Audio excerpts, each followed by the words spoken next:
Hello friends, taxonomic category. Today we are going to discuss the new point of the classification, taxonomic hierarchy, taxonomic category and the classification of species. तर ह्याच्यामध्ये हे points बघत असताना आज आपण सुरुवातीला जो पॉइंट बघतोय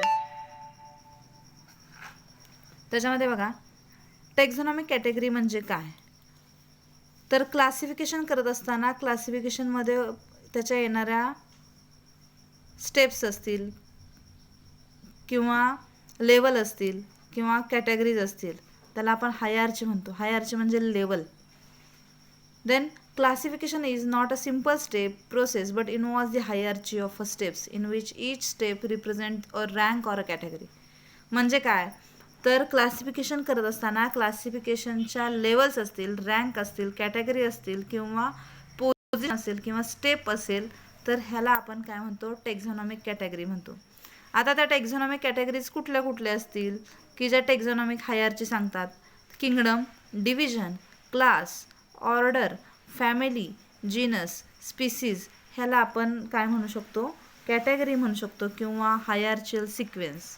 म्हणजे क्लासिफिकेशनचा हायरार्चीमधला हायरार्ची म्हणजे स्टेप्स, रँक, कॅटेगरी किंवा सिक्वेन्समधलं म्हणजे क्रम असेल थोडक्यात.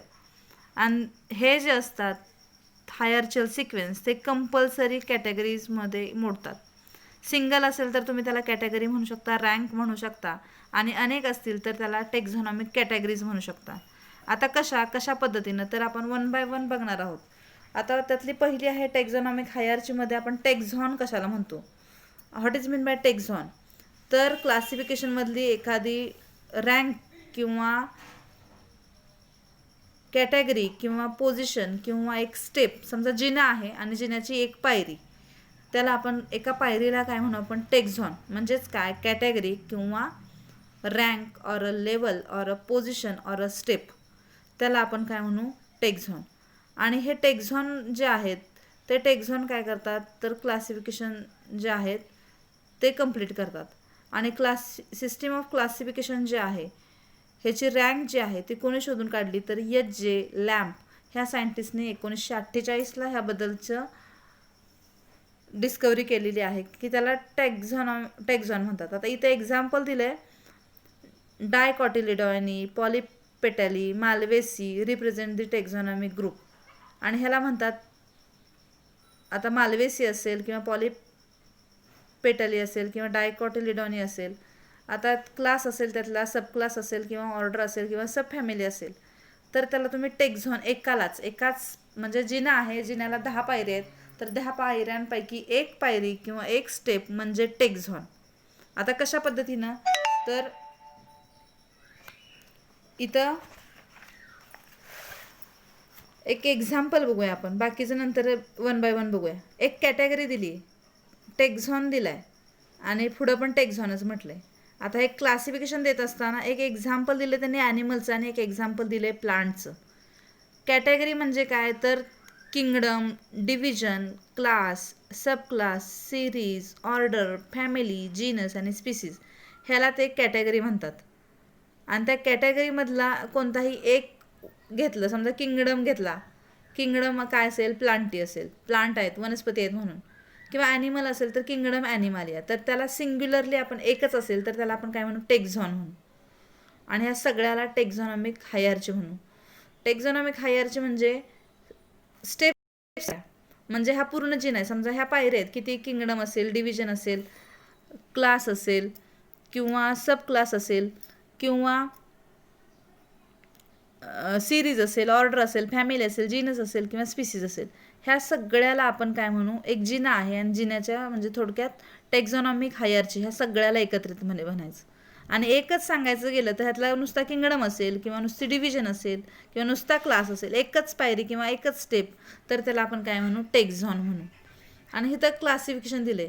समजा इथं काय घेतलं आहे स्पीसीज. आता ह्याच्यामध्ये kingdom it is the highest rank or highest position or highest category of the classification. सगळ्यात मोठी पायरी जी आहे ती किंगडम असते आणि सगळ्यात छोटी पायरी कुठली असते स्पीसीज असते. स्पीसीज असल्याशिवाय तुम्ही किंगडमपर्यंत कधीही पोचू शकत नाही. सो स्पीसीज जे आहे ते सगळ्यात बेसिक आहे. स्पीसीज समजा आहे रोजा सायनेन्सिस, अनेक रोजा सायनेन्सिसच्या स्पीसीज एकत्र आल्या तर एक जीनस तयार होतो, तो आहे जीनस मालवेसी. म्हणजे खालून पायऱ्या वरती चढायच्यात आपल्याला, वरून खाली उतरायचं नाही. खालची पायरी जी आहे ती सगळ्यात महत्त्वाची स्पीसीजची, आणि सगळ्यात वरती जेव्हा आपण पोचणार आहे जिना चढून, त्यावेळी तो सगळ्यात highest step, highest level, highest category, highest branch of the classification it is the kingdom. तुम्हाला MCQs विचारतात which is the highest and which is the lowest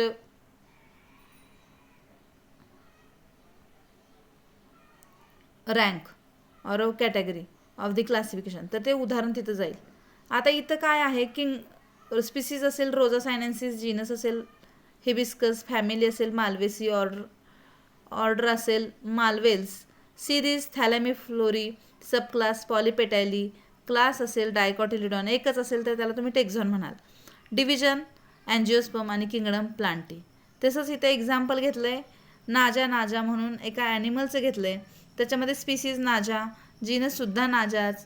आता हे काय आहे तर हे फक्त इथे प्लांटशी संबंधित एक एक्झाम्पल घ्या, ॲनिमलचं नंतर बघूया आपण, थोडंसं हे कळू देत आधी.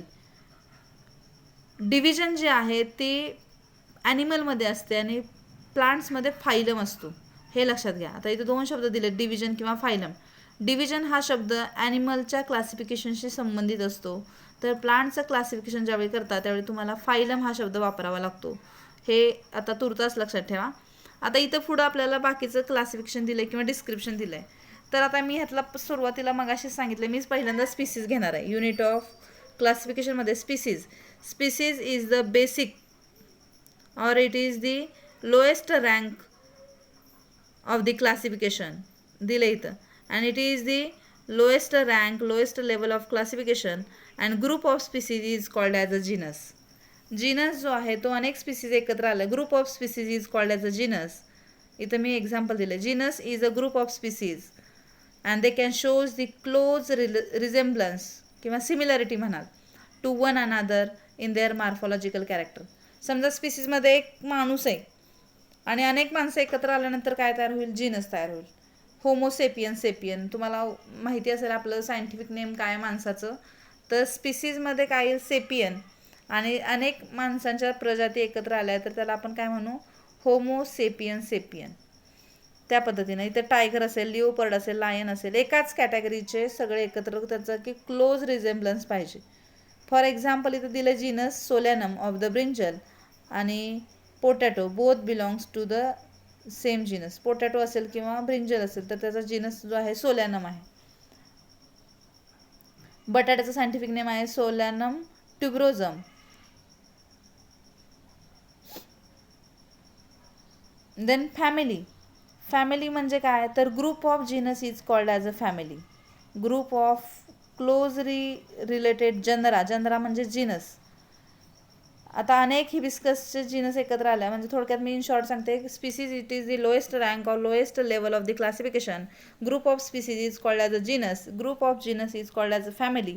Group of family is called as a order, or त्यालाच अजून दुसरा शब्द दिला आहे कोहॉर्ट म्हणतो आपण, कोहार्ट ऑर्डर असेल. आणि group of order is called as a class. Group of order is called as a division in animals and in a plants it is called as a phylum. Group of phylum झाले, शब्द चुकलाय बरं का, phylum पाहिजे, UM not OM. Then group of division or group of phylum is called as a sub kingdom, आणि सब किंगडमच्या वरती group of sub kingdom is called as a kingdom. It is the highest rank or highest level of the classification. So this is all about the unit of classification. इथं फक्त तुम्ही एक हा table तुमच्या वहीत ड्रॉ करा, आणि in short मी सगळे पॉईंट सांगितलेले आहेत, तेवढे इन डिटेल डिस्क्रिप्शन बघायची गरज नाही. स्पीसीज कशाला म्हणतात तर सगळ्यात बेसिक युनिट आहे, सगळ्यात शेवट पहिली रँक म्हणाल, it is the ranking below of the classification, सगळ्यात खाली असणारी लेवल आहे स्पीसीज, पण it is the smallest level of classification. But त्या स्पीसीजशिवाय पुढच्या क्लासिफिकेशनला काही अर्थ राहत नाही. स्पीसीजच्या ग्रुपला Group of species ला genus. Group of genus is called as a family. Group of family is called as order. Group of order is called as a series. Group of series is called as a subclass. Group of subclass is called as a class. Group of class is called as a division in an animal, while group of class is called as a phylum in a plants. Group of division or a phylum is called as a subdivision, subkingdom, and group of subkingdom is called as a kingdom, and kingdom, it is the highest rank or highest level of the classification. This is all about, we have to discuss here the unit of classification and their related terms. So we have to stop here. Next lecture we will meet with new points. Thank you.